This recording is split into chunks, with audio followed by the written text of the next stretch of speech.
인생을 살다 보면 세상이 꼬인 것처럼 모든 일이 풀리지 않는 시기가 있는데요. 반대로 인생에서 무엇을 하더라도 성공을 거두는 시기가 존재하는데 이를 두고 대운이 들었다는 표현을 사용하곤 합니다. 평소 대부분의 사람들은 힘든 시기를 겪을 때면 나에게는 운이 언제 오는 걸까?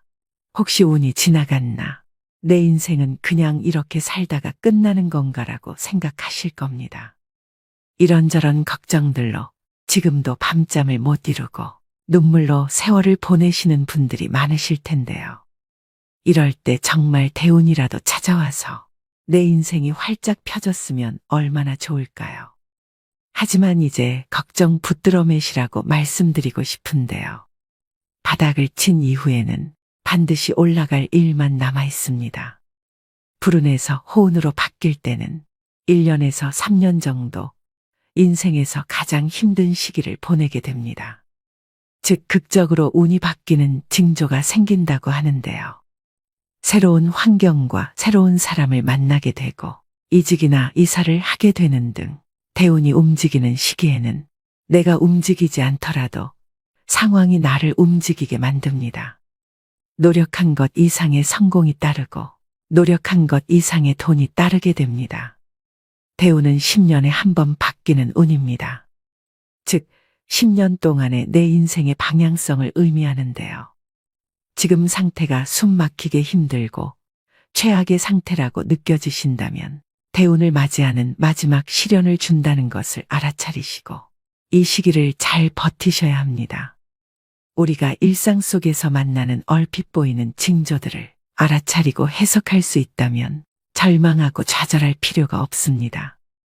절대 예고 없이 대운은 들어오지 않습니다. 그래서 오늘은 살면서 반드시 알아차리셔야 될 대운이 들어오는 징조 7가지에 대해 알려드리겠습니다. 말씀드리는 대운의 징조를 잘 숙지하셔서 인생의 대복을 놓치지 않으시길 바랍니다. 다만 대운이 들어온다고 해도 이를 활용할 수 있는 건 여러분의 노력에 달렸다는 사실을 명심하셔야 됩니다. 바로 시작하겠습니다. 대운이 들어오는 징조 첫 번째는 내 주변 사람들이 바뀌기 시작합니다. 내가 가까이 지내는 나의 주변 사람들은 내 인생에 매우 중요한 요소인데요. 그래서 운명학을 연구하는 분들이 공통적으로 주장하는 한 가지는 운이 바뀌는 시기가 되면 내 주위의 사람이 바뀐다는 것입니다. 끊어질 듯 끊어지지 않는 관계 때문에 골머리를 알아본 경험이 한 번쯤은 다들 있으실 겁니다. 진짜 끊고 싶었던 악연과 인연이 끊어지게 됩니다. 자연스럽게 변화가 생기는 게 아니라 나 자신이 바뀌고 있기 때문에 주변 사람도 같이 바뀌는 것입니다. 운이 좋지 않을 때는 하지 못했던 맺고 끊음을 확실하게 하게 되니 나에게 도움이 되는 인연들이 알아서 따라오게 되는 것이죠. 오래 만나고 잘 맞는다고 생각했던 사람들이 갈수록 불편해지는 느낌이 들고 더 이상 그들과 어울리고 싶다라는 마음이 들지 않는 것은 운이 바뀌고 있다는 신호라고 보시면 됩니다. 그런 징조를 놓치지 마시고 나보다 나은 사람들을 만나는 기회를 만드셔야 됩니다. 심리학에서는 크렘 멘탈린이라는 용어가 있습니다. 양동이에 잡힌 개들이 동료가 탈출하지 못하도록 서로를 끌어내리는 모습에서 나온 말인데요. 사람들 역시 나와 비슷한 누군가가 갑자기 잘 되거나 치고 올라가려고 하면 온갖 말로 그런 도전을 좌절시키는 경향이 있죠. 내 운을 가로막고 에너지를 뺏어가는 것은 의외로 내가 가까이 하는 사람들의 경우가 많습니다. 또 반대로는 귀인을 만나는 경우입니다. 한마디로 적절한 시기에 등장하는 꼭 만나야 할 사람, 바로 그 사람을 드디어 만나게 되는 것입니다. 나에게 이로움을 주고 좋은 기운을 주는 사람들이 나를 에워싸 주위가 변화합니다. 나에게 조언과 해결책을 제시해주고 올바른 방향으로 갈 수 있도록 조언해줍니다. 사업이든 직장이든 그들이 큰 도움을 주게 되면서 나를 일으켜 세우게 됩니다. 또 소위 귀인이라 하면 새로운 사람의 등장을 생각하게 되는데 끊어졌던 인연과 다시 연락이 되는 경우도 있습니다. 생각지도 않았던 사람과 재회를 하면서 굉장히 좋은 에너지를 받기 시작합니다. 이처럼 동쪽에서 귀인이 갑자기 나타나서 내 인생을 귀하게 만들어주면 좋겠지만 그런 귀인이 나타나지 않는다면 좋은 운을 만날 방법은 없는 것일까요? 얼굴을 보며 말을 나눌 수 있는 새 인연이면 더할 나위 없이 좋겠지만 만날 수 없는 사람도 우린 책으로도 만날 수 있고 유튜브 강의를 들으면서 마음의 울림과 위로를 받기도 합니다. 그 사람의 기운을 받는다면 이건 역시 훌륭한 새 인연이라고 생각하시면 됩니다. 이처럼 귀인은 동쪽과 서쪽에만 있는 것이 아니라 내가 만나려고 마음먹으면 어디에나 있다는 것을 명심하셔야 됩니다. 대운이 들어오는 징조 두 번째는 인생의 최대의 고통이 찾아옵니다. 희망이 없고 다 끝난 것 같은 느낌, 앞으로 어떻게 살지 하는 막막한 생각, 다 포기하고 싶은 그런 상황이 옵니다. 이혼을 하거나 아슬아슬하던 사업을 접거나 인생을 흔들 만한 고통스러운 형태로 사건이 일어날 수도 있다는 것인데요. 앞이 안 보이고 상황이 최악일 때 운의 전환점이 시작됩니다. 사건이 일어난 그 순간은 고통스럽겠지만 이때 바닥을 잘 다지면서 견뎌내면 좋은 운이 크게 들어온다고 하는데요. 인생사 세옹지마라고 하죠. 가장 추운 겨울을 이겨내야 따뜻한 봄을 맞이할 수 있는 이치와 같습니다. 사람의 운명도 사계절처럼 순환합니다. 즉, 운은 공평하며 하늘은 누구에게나 기회를 줍니다.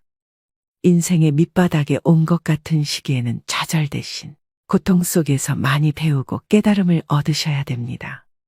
나쁜 일이 가면 반드시 좋은 일이 올 차례입니다. 의심하지 않아야 됩니다. 그래야지 나한테 기회가 왔을 때 그것을 놓치지 않고 잡아서 대운을 맞이할 수 있습니다. 고생 없이 성공한 사람과 산전수전 다 겪고 성공한 사람이 인생을 보는 것은 하늘과 땅 차이입니다. 그만큼 고통도 시련도 때론 내가 나중에 큰 재물과 기회를 얻었을 때 그 성장의 발판이 될 수 있다는 얘기입니다. 고통의 과정을 쓴 공부라 생각한다면 대운이 들어왔을 때 더 크게 성장할 수 있습니다. 궁하면 통한다고 했습니다. 너무 힘들어. 외면할 거야 이렇게 생각하지 마시고 반드시 이겨낼 거야. 이런 마음으로 지금 이 고통에 임한다면 여러분들한테 기회가 찾아왔을 때 그 기회를 10배, 100배로 활용해서 더 크게 성장할 수 있습니다. 후대에 위대한 업적을 남겼던 현인들도 자신들의 가장 절망적이고 고통스러운 순간 속에서 가장 위대한 걸작을 남겼습니다. 이처럼 인생의 가장 밑바닥을 찍고 있는 것 같아도 절망하고 좌절할 필요가 없습니다. 힘들더라도 아직 포기하시면 안 됩니다.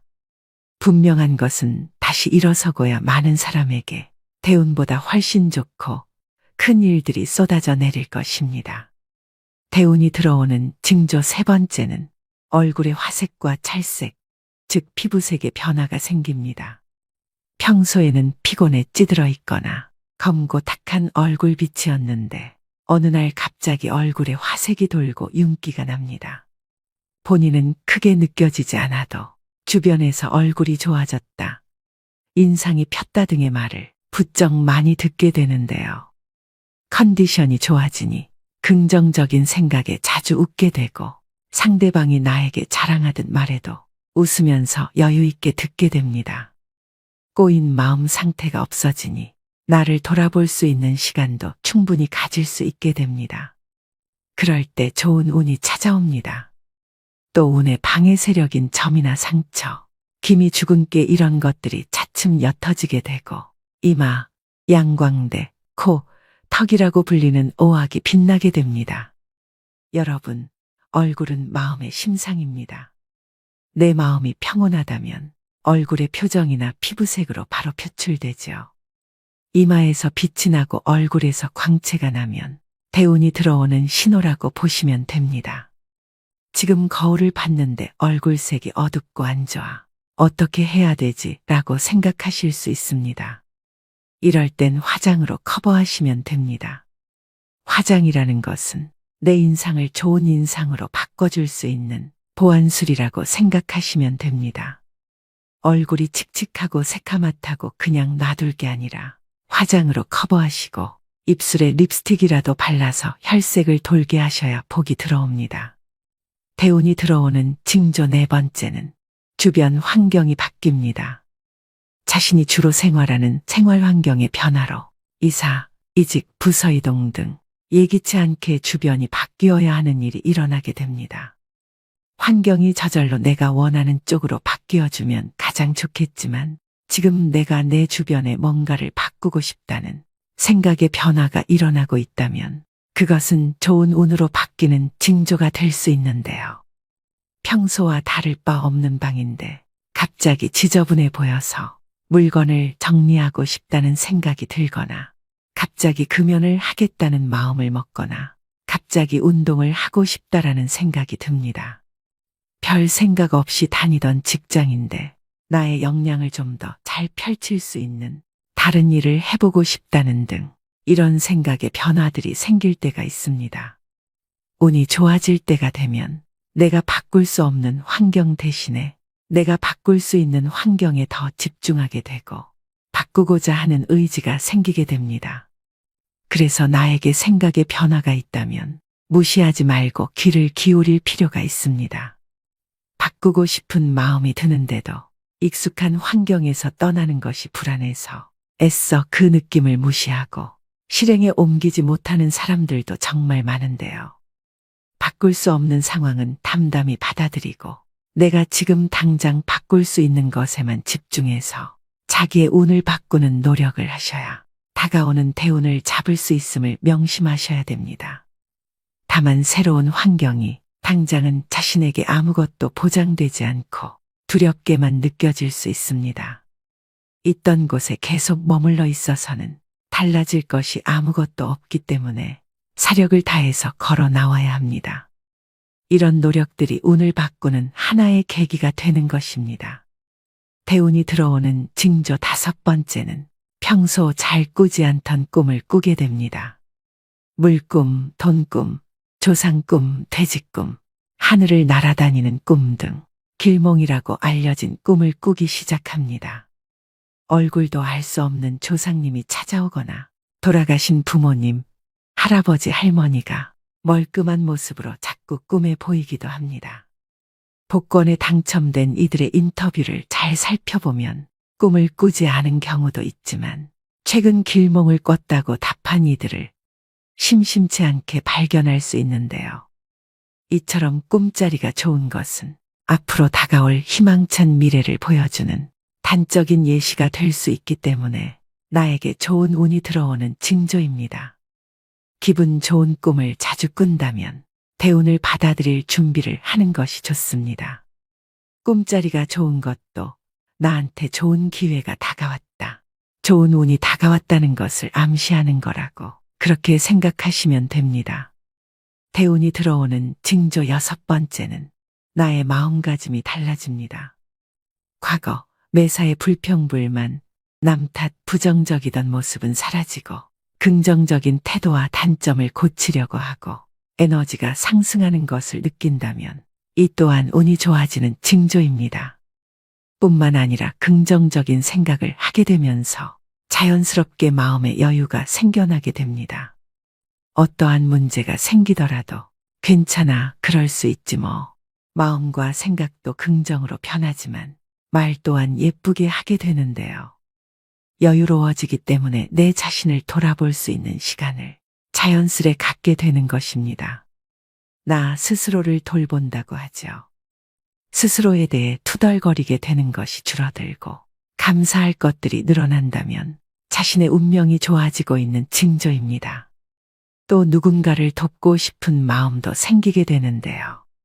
본래 인간은 이기적인 본능이 있습니다. 누군가를 도와주기보다는 본인의 욕심이나 성취를 위해 이용하는 이들이 대부분입니다. 하지만 대운이 오기 전에는 마음가짐이 달라진다고 말씀드렸습니다.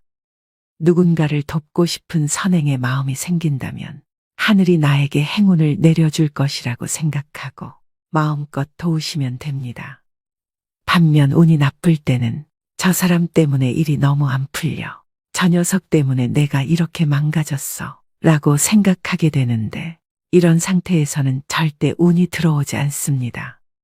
그런 마음을 버리시고 모든 문제는 다 내 안에 있다는 것을 깨닫고 자신부터 바꾸려고 노력하기 시작할 때 비로소 변화가 시작됩니다. 이럴 때는 내가 운이 아직 안 왔구나.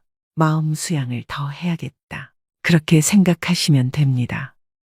대운이 들어오는 징조 마지막 7번째는 건강이 안 좋아지면서 잔병 치레를 하게 됩니다.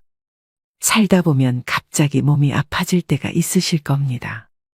그럴 때는 왜 나에게 이런 아픔이 오지? 라고 의아해하기 쉬운데 생각을 조금 바꿔서 나에게 좋은 운이 오려고 다시 더 높게 상승하기 위해서 내가 지금 잠시 바닥을 딛고 있는 중이구나라고 생각하시면 됩니다. 이렇게 갑자기 몸이 아플 때는 운이 새롭게 바뀌는 징조로서 계절로 치자면 겨울에서 봄으로 바뀌는 때라고 생각하시면 됩니다. 나의 운이 바닥을 치고 다시 상승하고자 하는 때이므로 이때의 아픔을 잘 극복하고 이겨내시면 운이 더 좋게 바뀌게 됩니다. 10년 대운이 들어오는 징조 7가지에 대해 말씀드렸는데요. 위와 같은 징조들이 하나 둘 생기고 삶이 힘들어지는 듯한 느낌을 계속 받게 됩니다. 이는 인생이 꼬이는 게 아닙니다. 큰 운이 들어오기 전 전환점을 맞이하기 위해 나를 괴롭히던 일들이 조금씩 정리되어가는 과정입니다. 대운은 후천적으로 운행되는 기륭의 흐름이기 때문에 사람의 운이 좋거나 나쁘다는 것은 대운의 흐름을 말합니다. 즉, 사주 자체는 크게 부귀할 격국이라 할지라도 대운이 불길하면 평범하게 지내게 되고 길한 운이 들어오면 대길하여 성공하게 되는 것인데요. 사주가 아무리 좋아도 대운보다는 못하다는 말이 있습니다. 그만큼 운이 차지하는 비중이 크다는 말이고 사주의 내 기둥을 자동차에 비교한다면 대운은 자동차가 다니는 길과 같다고 보시면 됩니다. 대운의 시기를 잘 이용해 대성한 사람들은 한결같이 똑같은 말을 합니다. 운이 좋았어요. 항상 말씀드리는 얘기지만 나는 운이 좋은 사람이라고 자주 말하시고 생각하셔야 됩니다. 사람은 생각하는 대로 살게 됩니다. 지금은 아무리 길이 안 보이고 힘든 시기라도 극복하고자 하는 마음만 먹으신다면 인생은 어떻게든 긍정적으로 변하게 되어 있습니다.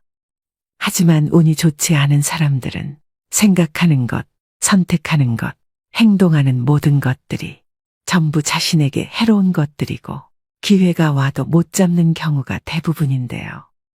영국의 맥크리 교수는 사람들이 행운을 어떻게 만나는지 연구했습니다. 그가 찾아낸 결론은 행운은 절대 우연히 일어나지 않는다는 것인데요.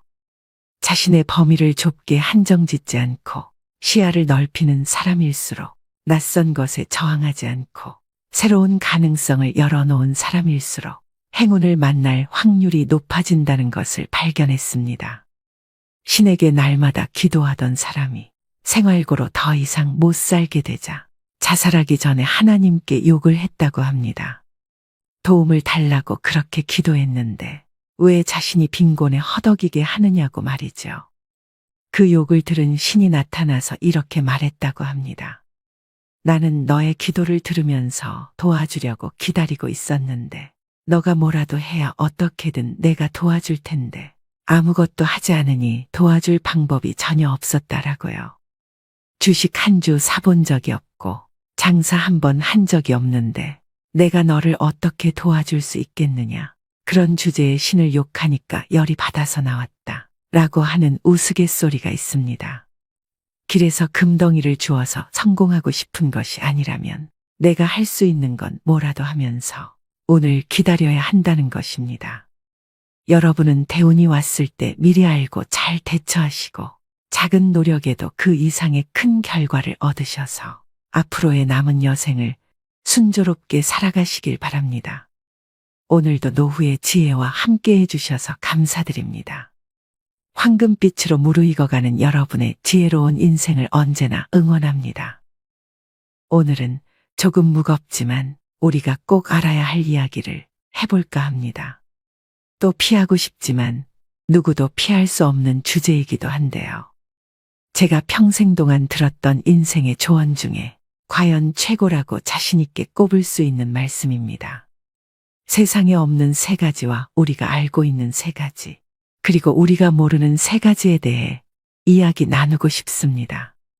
인생 2막을 살아가고 계신 여러분들, 오늘 영상 끝까지 시청해 주시기 바랍니다. 그럼 바로 시작하겠습니다. 이 세상을 살면 무슨 일이 벌어지든 내가 구애받지 않는 것을 해탈이라고 합니다. 배를 타고 바다에 가면서 파도도 치지 말고 바람도 불지 마라. 이렇게 바라는 것이 아니고 파도야 치려면 쳐라. 바람아 불려면 불어라. 나는 이미 튼튼한 배를 마련해 놓았고 좋은 항해수를 습득했기에 그 정도는 끄떡없다. 마음속의 모든 것을 다 내려놓은 상태. 이런 마음가짐이 해탈입니다. 처음 만났을 때는 남편이 그렇게 착해 보였는데 살다 보면 마음에 안 드는 구석이 있고 내 뱃속에 10달을 품어 나와서 내 마음대로 키운 자식도 클수록 제 마음대로 하려고 합니다. 이렇듯 어떻게 세상 일이 나의 생각대로만 되겠습니까? 파도가 일면 파도를 타고 가면 되고 파도가 치지 않으면 조용히 즐기면 됩니다. 세상 일이 내 생각대로 안 된다고 전혀 구애받을 일이 없습니다. 대부분의 사람들은 인생의 목적이 행복이라고 말하곤 합니다. 하지만 행복을 추구하는 한 불행이 수반될 수밖에 없습니다. 행복과 불행은 손등과 손바닥 같은 것이어서 항상 함께 다니기 때문이죠. 진정한 행복은 행복해지고자 하는 마음까지도 놓아버려야 합니다. 저도 나이가 드니 오랫동안 소식이 없던 사람들한테서 소식이 옵니다. 죽었다는 소식입니다. 무소식이 희소식이라는 말도 있듯이 소식이 없으면 살아있는 것이죠. 얼마 전에도 지인이 돌아가셔서 장례를 치르느라 화장장에 갔습니다. 화장장 정문에서부터 연구차와 버스들이 밀려 있더군요. 관이 정기화로에 내려가면 고인의 이름 밑에 소각 중이라는 문자등이 켜지고 40분쯤 지나니까 소각 완료, 또 10분쯤 지나니까 냉각 중이라는 글자가 켜집니다. 10년쯤 전에는 소각에서 냉각까지 100분 정도 걸렸는데 이제는 50분으로 줄었습니다. 기술이 크게 진보했고 장례 의전을 관리하는 절차도 세련되어졌습니다. 냉각 완료가 뜨면 흰 뼈가루가 줄줄이 컨베이어 벨트에 실려서 나오는데 성인 한 사람분이 한 대 반 정도 됩니다. 그리고 직원이 뼈가루를 담아서 유족들에게 나누어 줍니다. 유족들은 미리 준비한 옹기에 뼈가루를 담아서 돌아갑니다. 원통하게 비명행사한 경우가 아니면 요즘에는 유족들도 별로 울지 않습니다. 부모를 따라서 화장장에 온 아이들은 대기실에 모여서 과자를 먹으며 놀고 있었습니다. 제 입으로 우리는 호상입니다라며 문상객을 맞는 상주도 있었죠. 그리고 그날 3살 난 아기도 소각되었습니다. 작은 관이 내려갈 때 젊은 엄마는 돌아서서 울었습니다. 아기의 뼈가루는 서너 홉쯤 되었을 것입니다. 뼈가루를 보면 흰 분말에 흐린 기운이 스민 안개 색깔입니다. 입자가 고와서 먼지처럼 보이기도 하죠. 이렇게 나이 든 사람이든 어린아이든 한 세상 살다가 가는구나. 저는 그렇게 생각했습니다. 우리 인간은 태어나는 순간부터 모두 죽음을 향한 여정에 오르며 결국 언젠가는 죽음에 직면하게 됩니다. 즉, 인간은 태어나자마자 죽음을 향해 가는 존재이죠.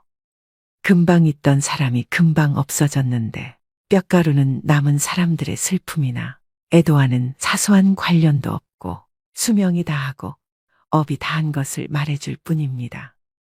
죽으면 말길이 끊어져서 죽은 자는 산자에게 죽음의 내용을 전할 수 없고 죽은 자는 죽음을 인지할 수 없습니다. 인간은 그저 죽을 뿐 경험할 수는 없습니다. 머물면서 태어나 지 않을 수 없고 태어난 이상 늙지 않을 수 없으며 늙으면 병들고 죽지 않을 수 없습니다. 또 탄생과 죽음은 실습이 허용되지 않습니다. 우리는 삶의 무거움과 죽음의 가벼움을 생각해야 합니다. 죽음이 저토록 가벼움으로 우리는 남은 삶의 무거움을 버티어낼 수 있는 건지도 모릅니다. 더한 욕심을 부릴 것도 없고 무거운 짐을 지고 살아갈 필요도 없는 것입니다. 죽음은 날이 저물고 비가 오고 바람이 부는 것과 같은 자연 현상입니다. 사실이지 죽음은 아무런 기약 없이 갑자기 닥쳐옵니다. 나이가 들면 죽음이 두렵습니다. 하지만 두려워할 필요가 없습니다.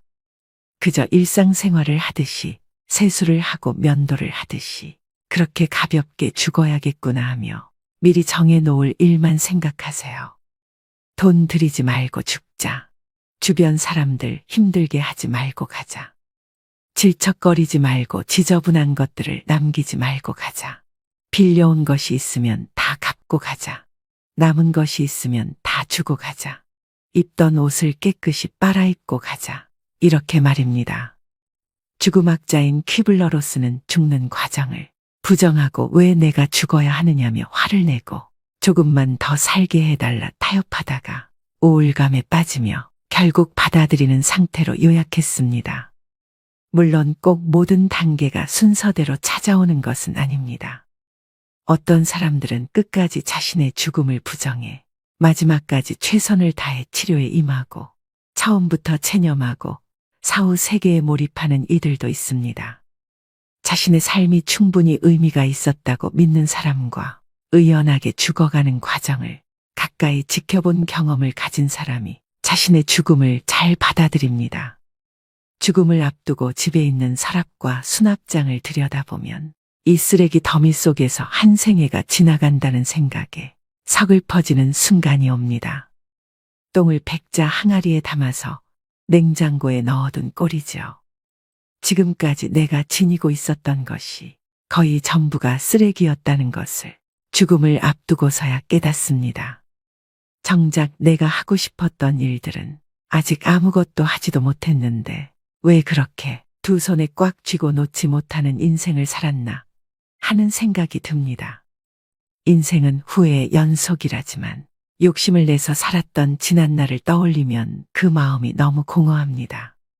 나의 삶이 허무하게만 느껴집니다. 결국 인간의 삶이 죽음에 순응할 수밖에 없는 운명이라면 좀 더 적극적인 자세로 죽음을 맞이하는 것은 어떨까요? 그리고 어떤 것이 아름다운 노년이고 또 어떻게 죽는 것이 아름다운 죽음인지도 생각해 볼 필요가 있습니다. 죽음은 피할 수 없다는 불변의 사실 앞에서 이제부터라도 조금 더 의미 있는 것으로 내 인생을 채워보시길 바랍니다. 세상에는 없는 세 가지가 있습니다. 첫째는 정답이 없습니다. 둘째는 비밀이 없습니다. 셋째는 공짜가 없습니다. 그리고 우리가 죽음에 대해 분명히 알고 있는 것 세 가지는 첫째는 사람은 분명히 죽는다는 것, 둘째는 나 혼자서 죽는다는 것, 셋째는 아무것도 가지고 갈 수 없다는 것, 마지막으로 죽음에 대해 모르는 것도 세 가지가 있습니다. 언제 죽을지 모른다는 것과 어디서 죽을지 모른다는 것, 그리고 어떻게 죽을지 모른다는 것입니다. 그래서 항상 준비하고 있어야 합니다. 모든 사람이 태어나는 방법은 거의 비슷하지만 죽는 방법은 천차만별입니다. 그래서 인간의 평가는 태어나는 것보다 죽는 것으로 결정됩니다. 내가 세상에 올 때 나는 울었고 내 주위의 모든 이들은 웃었습니다. 내가 이 세상을 떠나갈 땐 모든 사람들이 아쉬워 우는 가운데 나는 웃으며 후를 떠나가야 합니다. 언제나 사랑하고 배려하며 주어진 삶이 다할 때까지 의무를 다하며 살아야 합니다. 그것이 인생을 최고로 잘 산 것입니다. 하루하루 행복한 삶을 살아가세요. 걸을 수 있고 먹을 수 있고 친구들과 대화할 수 있고 이렇게 살아있는 지금이 더없이 소중하고 감사한 것입니다. 인생은 소풍입니다. 잠시 소풍 나온 거니까 즐겁게 잘 놀다 가면 그만입니다. 삶은 너무나 짧습니다. 여러분들은 지금 하루하루가 길다고 느껴지시겠지만 우리 어르신들은 돌아보면 인생이 너무 빨리 지나갔다고 말씀하십니다. 연세가 80이 넘으신 우리 어머니도 요즘 계속 그런 얘기를 합니다. 누구나 한 번 왔다 가는 인생, 바람 같은 시간입니다. 멈추지 않는 세월은 하루하루 소중합니다. 미련이야 많겠지만, 후회도 많겠지만, 어차피 한 번 왔다 가는 걸 붙잡을 수 없다면 소풍 가듯 웃으며 행복하게 사셔야 됩니다. 인생을 너무 바쁘게 살지 마세요. 삶에 대해서 너무 욕심 부리지도 마세요. 가는 길에 쉬었다가 오는 길에도 쉬고 또 중간에 틈나는 대로 쉬어야 하는 것입니다. 나에게 주어진 하루하루의 삶을 그 자체로 소중히 여기고 감사하며 고마운 마음으로 살아야지 하루하루를 마치 무슨 목적을 완수하기 위한 수단인 것처럼 소모해서는 안 된다는 것입니다. 인생의 지혜를 깨우친 현인들은 우리에게 소풍을 권했습니다. 우리는 일하러 세상에 온 것도 아니고 성공하려고 온 것도 아닙니다. 그런 것은 다 부차적이고 수단적인 것이지요. 우리 모두가 전생에 무엇을 잘하고 못했는지 모르지만 한 세상 논일 수 있는 삶을 선물로 받은 것입니다. 아직 삶을 선물로 받지 못한 억조창생의 대기조들이 우주의 커다란 다락방에서 순번을 기다리고 있습니다. 삶을 수단시하지 말고 삶 자체가 목적임을 깨우치세요. 이 삶이라는 여행은 어떤 목적지가 따로 있는 것이 아니라 그 자체가 목적인 것입니다. 그러니 이 여행 자체를 즐기시길 바랍니다. 멀리 소풍 가서 노는 이야기에 번뇌와 고통만 가득하다면 그것은 참된 인생이라 할 수 없을 것입니다. 참으로 기막힌 사연과 세상 속에서도 행복과 기쁨이 있는 삶을 살아가세요. 삶에 대한 집착, 욕망 같은 군더더기들을 벗어버리고 소풍 같은 인생을 살기를 바라봅니다. 곱게 늙어가는 이를 만나면 세상이 참 고와 보입니다. 늙음 속에 낡음이 있지 않고 도리어 새로움이 있습니다. 곱게 늙어가는 이들은 늙지만 낫지는 않습니다. 늙음과 낡음은 글자로는 불과 한 획의 차이밖에 없지만 그 품은 뜻은 서로 정반대의 길을 달릴 수 있습니다. 늙음과 낡음이 함께 만나면 허무와 절망밖에는 아무것도 남지 않습니다. 늙음이 곧 낡음이라면 삶은 곧 죽어감일 뿐입니다. 늙어도 낫지 않는다면 삶은 나날이 새롭습니다. 몸은 늙어도 마음과 인격은 더욱 새로워집니다. 더 원숙한 삶이 펼쳐지고 더 농익은 깨우침이 다가옵니다. 늙은 나이에도 젊은 마음이 있습니다. 늙었으나 새로운 인격이 있습니다. 젊은 나이에도 낡은 마음이 있습니다. 젊었으나 쇠잔한 인격입니다. 겉은 늙어가도 속은 날로 새로워지는 것이 아름답게 늙는 것입니다. 겉이 늙어갈수록 속이 더욱 낡아지는 것이 추하게 늙는 것입니다. 늙음과 낡음은 삶의 밑줄을 갈라놓습니다. 글자 한 획만 다른 것이 아닙니다. 누구나 태어나면 늙어가는 것이죠. 몸은 비록 늙었지만 마음만은 언제나 새로움으로 살아간다면 평생을 살아도 늙지 않습니다. 곱게 늙어간다는 것, 참으로 아름다운 인생입니다. 멋모르고 날뛰는 청년의 추함보다는 고운 자태로 거듭 태어나는 노년의 삶이 더욱 더 아름답습니다. 행여 늙는 것이 두렵고 서럽습니까? 마음이 늙기 때문입니다. 마음을 새롭게 새로움으로 바꿔보세요.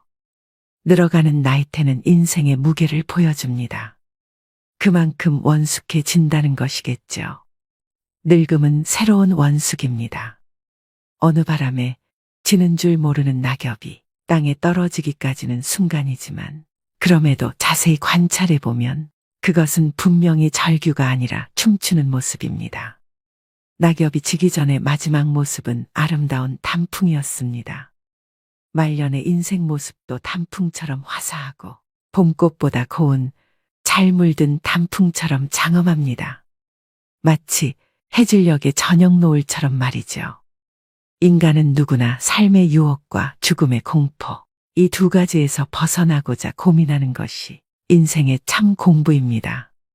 죽음을 향해 가는 길이 늙음의 내리막길이 아닐까요?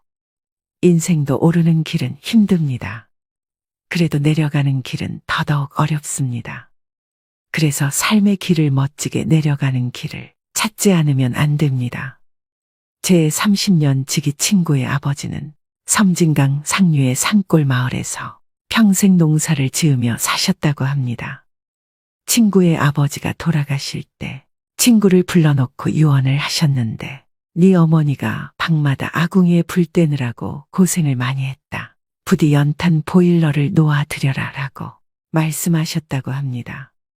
저는 이 유언을 듣고 한참을 생각했습니다. 그의 아버지는 참으로 죽음을 별것 아닌 것으로 아침마다 소를 몰고 밭으로 나가듯이 가볍게 받아들이셨습니다. 이 정도 유언이 나오려면 깊은 내공과 오랜 세월이 필요한 것이죠. 아무나 되는 것이 아닙니다. 삶은 무겁고 죽음은 가볍습니다. 죽음과 싸워서 이기는 것이 의술의 목표라면 의술은 백전백패합니다. 깨어진 육체를 맞추고 꿰매서 살려내는 의사가 있어야 하지만 충분히 다 살고 죽으려는 사람들의 마지막 길을 품위 있게 인도해주는 의사도 있어야 합니다. 죽음은 쓰다듬어서 맞아들여야지 싸워서 이겨야 할 대상이 아니기 때문입니다. 이제 다 살았기에 가야 하는 사람의 마지막 시간을 파이프를 꽂아서 붙잡아 놓고 못 가게 하는 의술은 무의미합니다. 가볍게 죽고 가는 사람도 미련 없이 보낼 수 있어야 합니다. 그래야지 이토록 단순한 장례 절차에서도 정중한 애도를 실현할 수 있습니다. 가는 사람도 보내는 사람도 의술도 모두 가벼움으로 돌아가는 것입니다. 뼈가루를 들여다보면 인생의 의미를 다 알 수 있습니다. 이 가벼움으로 삶의 무거움을 버틸 수 있는 것입니다. 천하를 통일했던 중국의 진시 황제나 애플을 창시하여 억만장자가 된 스티브 잡스, 영원히 북한을 통치할 것 같았던 김일성, 그들은 모두 이 세상을 떠났습니다. 삼성그룹의 이건희 회장도 병상에 누워있다 결국 고인이 됐습니다. 여러분은 이렇게 화려하게 살다가 떠나간 사람 중 누가 부럽나요? 천천히 걸어도 빨리 달려도 우리에게 주어진 시간은 오직 한 세상입니다.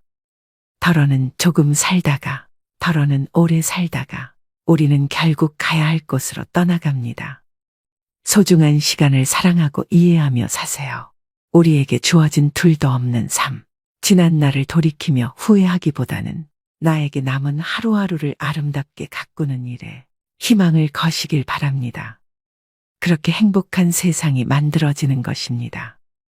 마침내 바람에게도 돌멩이에게도 보이지 않는 마음에게도 고마움을 느끼며 정다운 사람들과 오붓하게 웃음을 나누면 마음이 부자인 사람이 됩니다. 가져갈 수 없는 무거운 짐에 미련을 두지 마세요. 빈 몸으로 와서 빈 몸으로 떠나가는 인생입니다. 힘들었던 과거, 상처받은 마음, 쓸데없는 걱정까지 모두 후회를 털어버리세요. 아까울 것 하나 없습니다. 힘겹게 이고 지고 안고 있으면 인생이 금방 지치고 힘이 들게 됩니다. 간밤에 꾼 호화로운 꿈도 깨고 나면 모든 것이 허무하고 무상하죠. 어제 꽃피는 봄날도 오늘의 그림자에 가려져 보이지 않는데 지금 두 손에 붙은 미련을 놓아버리고 가벼워지세요. 어차피 떠나가야 할 그 길이라면 그 무거운 짐일랑 다 벗어 던지고 처음 왔던 그 모습으로 편히 떠날 수 있는 삶을 살아가시길 바랍니다. 혹여나 지나간 일에 대한 자책감으로 힘들어하고 계신 분들이 있다면, 다가올 미래에 대한 걱정에 두려운 분들이 있다면 일어나지도 않은 어떤 일 때문에 너무 걱정하지 마세요. 과거에 대한 자책과 미래에 대한 걱정 모두가 현재를 불행하게 만드는 요인이 됩니다. 현재에 집중하세요. 그리고 후회가 없도록 현재를 즐기셔야 합니다. 이 좋지 않은 감정들은 모두 털어버리시고 지금 현재에 집중하는 것이 보다 행복한 삶을 만드는 데 유익할 것입니다. 노후는 삶의 끝이라고 하기보다는 오히려 새로운 삶의 시발점으로 생각하고 이 기회를 슬기롭게 이용하여 행복하게 살아야 하는 것이 노인에게 주어진 특별한 숙제입니다. 있으면 있는 것으로 즐기고 없으면 없는 대로 체념하고 그대로 견디면 됩니다. 마음 졸이며 안달하고 아파할 것이 없습니다.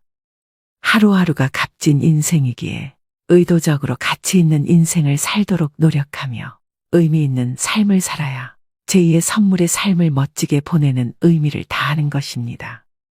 사랑하고 용서하며 감사하고 격려하며 칭찬하고 이를 즐기는 긍정적인 생각은 행복을 선택하는 것이고 미워하고 시기하며 불평하고 원망하며 앙심을 품은 것은 불행을 자초하는 것입니다.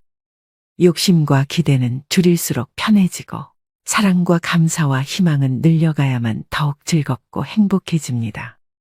소박하고 간결한 삶을 즐기는 것은 행복을 선택하는 것이며 과한 호화로움과 방탕한 생활은 불행의 씨를 키우는 것입니다. 특별한 경우가 아니면 건강도 가난도 자신의 살아온 결과로 인정할 수밖에 없습니다. 자신이 선택한 삶이 오늘의 자신을 만든 것입니다. 행복과 건강은 선물이 아니고 자신의 준비와 노력으로 만들어 가는 것입니다. 여러분, 오늘 하루는 어떻게 보내셨나요? 긍정적인 생각으로 오늘 하루를 시작해 보세요. 그 긍정적인 생각이 오늘 하루를 변화하게 만듭니다. 하루에 좋은 생각과 노력이 쌓이면 여러분의 인생은 좋은 인생이 될 것입니다. 오늘 하루도 힘내시고 구독자, 시청자 여러분들을 응원하는 제 마음이 꼭 전달되길 바랍니다. 인생이란 폭풍우가 지나가길 기다리는 것이 아니랍니다. 퍼붓는 빛 속에서 춤추는 법을 배우는 것입니다. 희망을 가지고 사는 사람은 음악이 없어도 멋진 춤을 출 수 있다고 하죠. 희망이란 어떤 일이 잘 되기를 바라는 마음이 아니라 어떤 일도 잘 될 것이라는 믿음의 마음입니다. 내 마음속에 기쁨과 확신이 있을 때 누가 시키지 않아도 열심히 그 삶을 즐기며 행복할 수 있게 됩니다. 어떤 일을 시작하려면 그 일이 반드시 잘 될 것이라는 믿음을 갖는 것이 중요합니다. 여러분은 지금도 잘하고 있고 앞으로도 잘 하실 겁니다. 자기 자신을 믿고 앞만 보고 걸어가시길 바랍니다.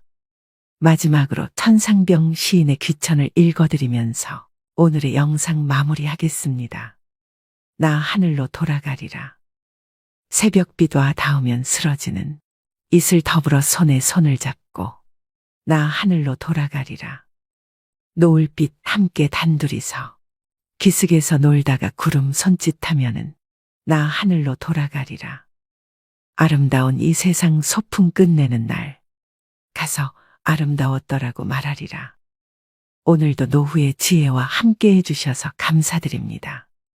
황금빛으로 무르익어가는 여러분의 지혜로운 인생을 언제나 응원합니다. 여러분, 이제 우리 민족 최대의 명절인 설날이 얼마 남지 않았습니다. 아무리 바쁘고 얽매인 현대 생활이라 할지라도 이날만큼은 잠시 잊어버렸던 부모를 찾고 흩어졌던 혈육이 한자리에 모여 서로 정을 나누면서 풍요로운 하루를 보내는 날인데요. 또 곡식과 과일로 조상들에게 차례를 올리시는 분들도 산소의 성묘를 다녀오시는 분들도 계실 겁니다. 그러나 요즘 조상 이야기를 하면 픽 웃어넘기는 사람들이 많습니다. 핵가족으로 점점 확산되어가는 세상에 살아있는 부모도 잊어버리는 판국인데 죽은 조상까지 기억한다는 것은 우스꽝스러운 일이라고 말하는 사람들도 있죠. 하지만 같은 혈통을 이어준 우리의 뿌리와 어찌 무관할 수 있을까요? 뿌리 없는 나무는 없듯이 조상 없는 자손은 없습니다. 부모를 잘 모시지 않고 조상님을 잘 대우해주지 않으면 우리는 결코 편안한 삶을 살 수가 없습니다. 여러분, 조상복이라는 것은 우리가 가질 수 있는 후천운 중 가장 중요한 요소 중 하나입니다. 조상은 돌아가신 뒤에도 반드시 여러분에게 음으로든 양으로든 영향을 주고 있습니다. 하여 과거 명당의 묘를 쓰면 후손이 번창한다고도 하였고 또 흉당의 묘를 쓰면 후손이 멸문하기도 한다고 했죠. 설날에 차례를 지내시는 분들은 조상님의 은덕을 추모하고 저 세상에서나마 이 세상에 사는 자손들을 지켜달라는 기원을 바치실 텐데요. 그 조상이 여러분에게 복을 주는 것, 그것이 바로 제사상을 바르게 차리는 것으로부터 시작을 한다는 것입니다. 마치 덩쿨이 있는 음식을 올리면 후손의 일들이 계속 꼬이고 막히게 된다는 말이 있는 것처럼 아무리 좋은 음식이라도 제사상에 절대 올리지 말아야 하는 그런 음식이 있습니다. 그래서 오늘은 제사상에 절대 올리면 안 되는 음식과 산소에 가져가면 조상덕을 볼 수 있는 음식을 각각 말씀드리려고 합니다. 오늘의 영상 끝까지 시청하셔서 조상님의 은덕인 조상복 절대 놓치시지 않길 바랍니다.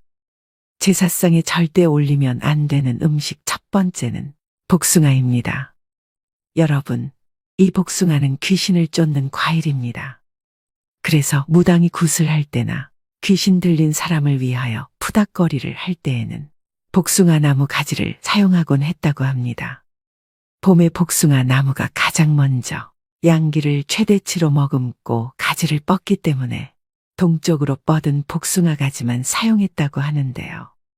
동쪽으로 뻗은 가지를 쓰는 이유는 태양은 동쪽에서 들기 때문에 가장 먼저 태양이 품고 있는 양기를 흡수하여 간직하기 때문입니다. 그래서 복숭아가 상에 올려지면 조상의 혼이 못 온다는 말이 있습니다. 또 털 달린 것은 부정하다고 해서 최고로 좋은 것만 올리는 귀한 상에 합급으로 여겨지는 복숭아를 제사상에 놓지 않는다고 합니다. 과거 우리 고택들 어디에도 집안에 복숭아 나무가 있는 경우는 없었습니다. 또 풍수에서도 복숭아 나무 근처에는 절대 묘를 쓰면 안 된다라고도 말을 하고 있습니다. 조상님들이 여러분을 만나러 올 수가 없고 절대 여러분에게 어떠한 복도 줄 수가 없게 됩니다. 그렇기 때문에 생전에 고인이 아무리 복숭아를 좋아하셨다고 하더라도 절대 제사상에는 복숭아를 올리시면 안 된다는 것을 기억하셔야 됩니다. 제사상에 절대 올리면 안 되는 음식 두 번째는 끝자에 치자가 들어가는 생선입니다. 바다고기 중에서 치자로 끝나는 고기와 어쩌나 기자로 끝나는 고기가 있습니다. 치자로 끝나는 멸치와 꽁치, 갈치 등은 학급 어종으로 분류가 되기 때문에 제사상에는 조상님에 대한 예로 최상의 음식을 대접해야 하기에 쓰이지 않습니다. 그 이유는 대량으로 몰려다니는 생선을 가장 흔하고 천한 생선이라고 여겼기 때문입니다. 또 치자로 끝나는 생선은 가치가 없는 것이라고 하여 이것을 상에 올리면 형제와 가족 간의 불화를 초래할 수 있다고 하는데요. 반면 어와 기자로 끝나는 흰살 생선인 숭어, 민어, 조기 등은 고급 어종으로 여겨 제사상에 주로 사용됩니다. 또 장어나 가물치처럼 비늘이 없는 어종도 부정하다고 여겨 삼가합니다. 이처럼 과거에는 끝자가 어나 기와 같은 생선 중에 비늘이 있고 또 대량으로 잡히지 않는 생선을 최고급으로 여겨 이 생선들을 제사상에 올림으로써 조상을 대우하고 있고 그리워하고 있다는 것을 알려드리려고 했다고 합니다. 제사상에 절대 올리면 안 되는 음식 세 번째는 마늘이나 고추, 파입니다. 여러분, 유교나 불교, 도교 등 동양의 신앙에서는 이 마늘을 음욕을 대표하는 것으로 생각을 합니다. 우리의 단군 신화에서도 마늘은 곰을 사람으로 변화시킬 수도 있는 강력한 약초로 여겨져 왔는데 이는 대표적인 양기의 상징입니다. 그리고 현재도 이 마늘을 먹으면 정력이 강해진다라는 이야기가 있으며 이것 때문에 마늘을 드시는 분들도 많이 계실 텐데요. 이렇게 강한 양기를 품은 음식을 제사 음식에 넣게 되면 음기를 가진 영은 다가올 수가 없게 됩니다. 조상님이 감흥을 하지 않는다는 얘기입니다. 한마디로 여러분의 조상님들을 쫓아버리는 음식이 된다는 것이죠. 고추 역시 마찬가지입니다. 태양초라고도 하며 장례식장에서도 귀신이 다가오지 못하도록 하기 위해서 고춧가루를 듬뿍 풀은 육개장을 먹기도 하는 것인데요. 제가 아는 지인이 어머니 산소를 다녀와서 3개월 뒤에 큰 사고가 나 병원에 입원을 했던 적이 있습니다. 그 후에 또 갑자기 잘 다니던 직장에서 권고사직을 당하게 되었는데요. 답답한 마음에 이리저리 원인을 찾아보니 어머니가 생전에 김치찌개를 좋아하셨다고 산소에 고춧가루를 듬뿍 넣은 김치찌개를 올렸다고 합니다. 여러분, 어떻게 생각하시나요? 조상님이 오다가도 빨간 음식을 보시고는 노하시게 됩니다. 이외에도 부추, 달래, 미나리, 후추 등 강하고 자극적인 것 역시 같은 이유로 제사 음식에 쓰지 않으셔야 합니다. 제사상에 절대 올리면 안 되는 음식 네 번째는 막걸리나 소주, 과일주입니다. 여러분, 제사에는 절대 탁한 것과 찌꺼기가 있는 것을 사용하지 않는 것이 예입니다. 제사에 쪽밤같이 변형된 음식을 사용하면 안 된다고 말을 하는 것은 그 후손이 자신에게 주어진 복을 얻지 못하고 변형된 삶, 즉 불행한 삶을 살아가게 된다는 것인데요. 그렇기 때문에 무조건 순수한 쌀로 빚은 곡주여야 하고 경건하고 맑은 술, 즉 청주 같은 것을 올리는 것이 원칙이라는 것이죠. 물론 지방 고유의 전통주들도 가능합니다. 지금까지 많은 분들이 그냥 편하게 막걸리를 사서 제사를 지내셨을 겁니다. 또 이렇게 말씀하시는 분들이 계실 텐데요. 에이, 그까짓 술이 다 술이지 무슨 의미가 있어라고 말입니다.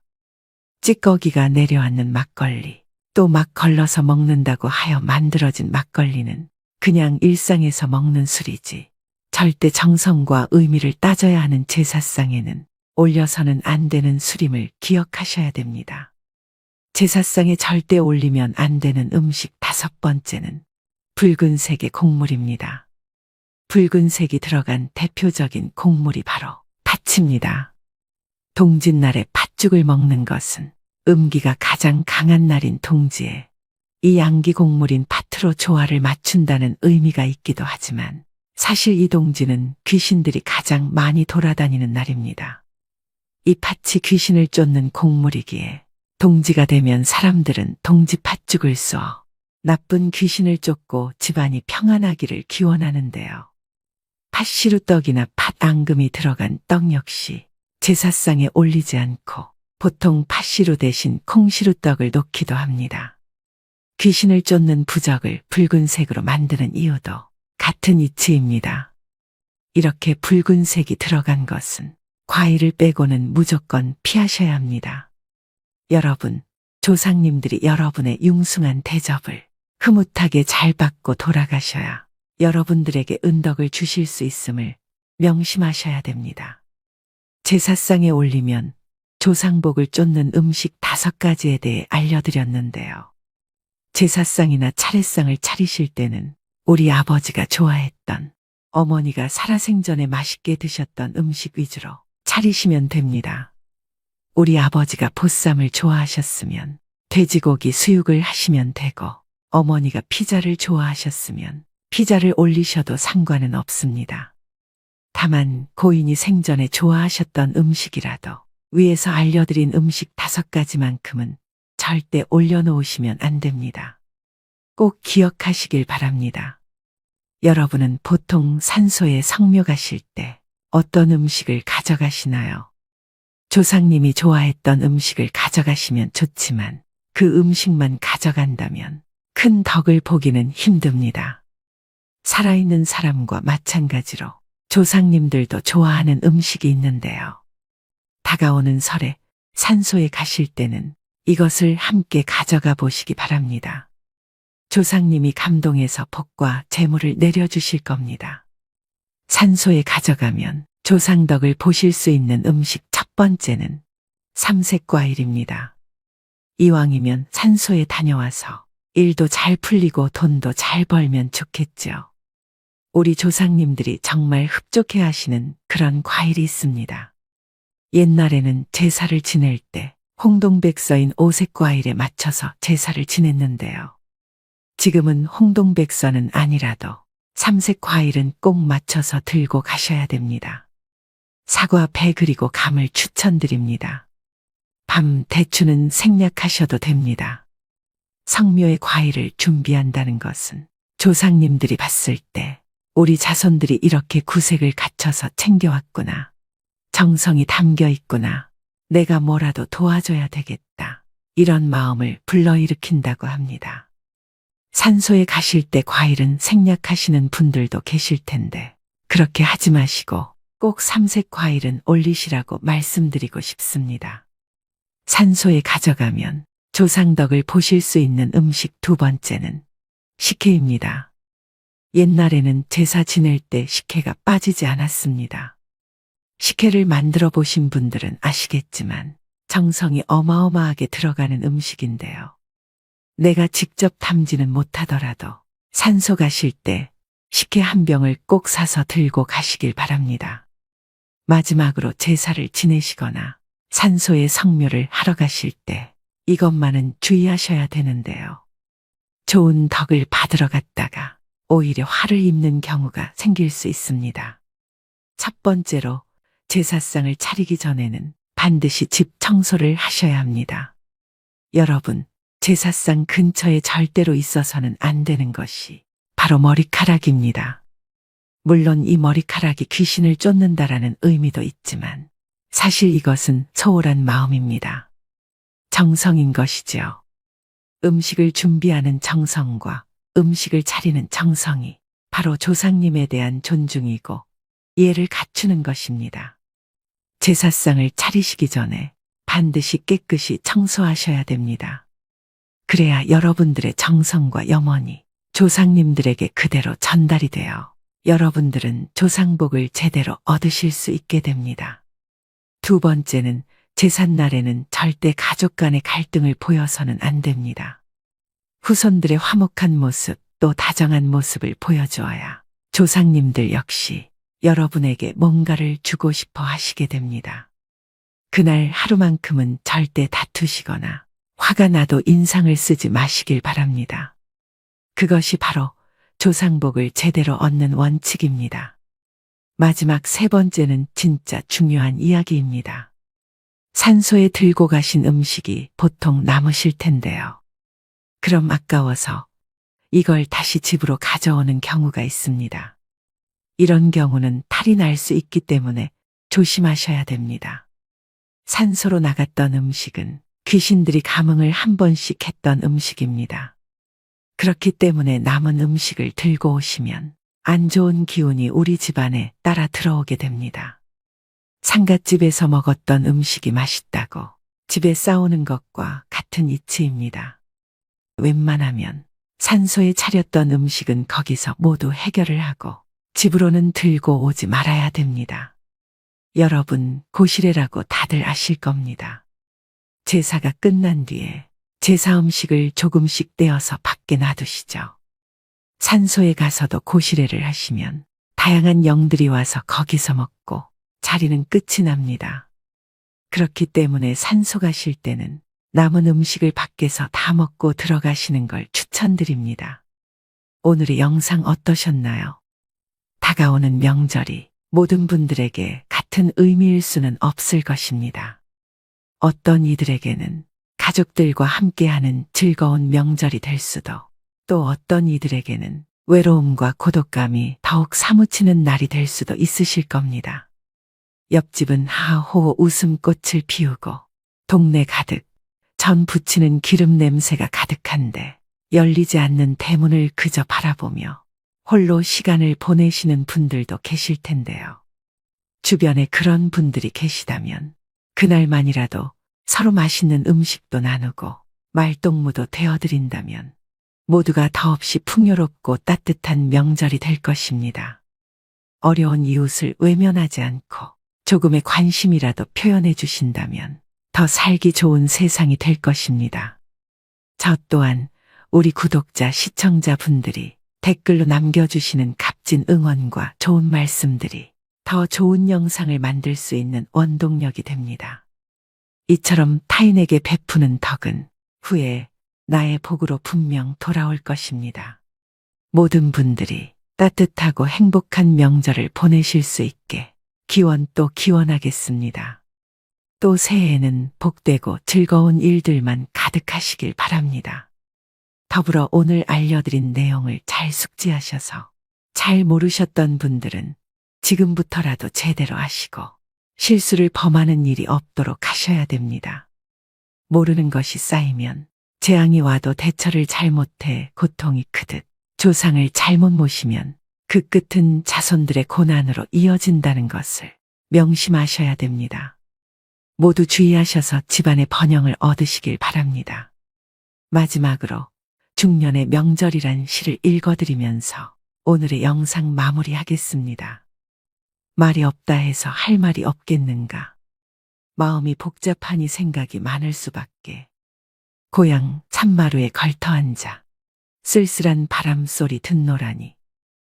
험난한 세상, 힘겨운 삶일지라도 그저 정직하게 욕심 없이 살라고 합니다.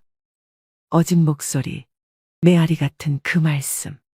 가슴 깊이 새기며 살아왔기에 떳떳할 수 있고 후회 또한 없다지만 이렇게 명절이 다가오면 기쁨보다는 착잡한 심정 어쩔 수 없습니다. 부모 형제 귀한 줄 네 모르겠는가마는 자식 노릇 부모 노릇 나이가 들수록 어른 노릇 사람 노릇 참으로 생각처럼 쉽지만은 않습니다. 세상은 뜻과 같지 아니하고 삶이란 마음 같지 아니하니 강물 같은 세월에 묻혀버린 내 젊은 날의 별빛 같은 꿈이여. 올해도 빈손으로 맞이하는 명절. 그래도 고향 생각 설레어 잠 못 들까 합니다. 오늘도 노후의 지혜와 함께 해주셔서 감사드립니다. 황금빛으로 무르익어가는 여러분의 지혜로운 인생을 언제나 응원합니다.